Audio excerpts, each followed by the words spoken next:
Sir வணக்கம் வணக்கம் sir. அதான் இந்த செய்தி கேள்விப்பட்டோம் சார். அண்ணாமலை தன்னைத்தானே காரி துப்பிக்க போறதா, ஒரு போராட்டம் அறிவிக்க போறதா எப்படி சார்? எதுக்காகவா சார்? என்ன சார் உங்களுக்கு இந்த நியூஸ் வரலையா? ஒன்றிய அரசினுடைய கட்டுப்பாட்டில் இயங்கக்கூடிய சென்னை ஐஐடி இருக்குல்ல, அண்ணா பல்கலைக்கழகத்துக்கு எதுக்கு இருக்குல்ல, அதே ஐஐடி தான். அந்த ஐஐடியில ஒரு மாணவிக்கு பாலியல் தொல்லை கொடுத்திருக்கான் ஒருத்தன். கேண்டீனுக்கு டீ சாப்பிட போயிருக்குது அந்த மாணவி. அந்த மாணவிக்கு பாலியல் தொல்லை கொடுத்திருக்கான். உத்தரப்பிரதேசத்துக்காரன் சார். ஆமாமா, நீங்க இங்க இருக்கிறவன கூட சொல்ல முடியாது. ஆமாமா, பாவம் இங்க இருக்கிறவன எவனா பிடிச்சீங்கன்னா கூட நீங்க திமுக அது இதுன்னு உருட்டலாம். இது யூபி காரனா கைது பண்ணிட்டாங்க. அண்ணா பல்கலைக்கழக மாணவி விவகாரத்துக்கு தன்னைத்தானே சாட்டையால் அடிச்சுக்கிட்டார்ல அண்ணாமலை.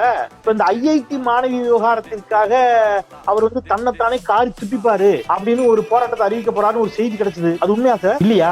என்ன சார் அவன் மனசன் இல்லையா சார்? நீங்க கட்சியில இருந்து இப்படி பேசுறீங்க பாப்பா. அண்ணா பல்கலைக்கழக விவகாரம் சும்மா அரசியலுக்காக பண்ணாங்க அப்படிங்கிறீங்களா? மானம் கட்ட பயலா? மானம் இருந்தா அப்ப போராடுவான்.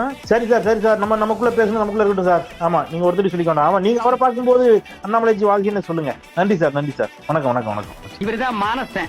வணக்கம். மானஸ்தனா? மூஞ்சி பார்த்தா அப்படி தெரியலையே. பேர் வைக்கும் போது குப்புறப்படுத்திருந்தாரு. வச்சதுக்கு அப்புறம் தான் மூஞ்சி பாத்துருக்காங்க.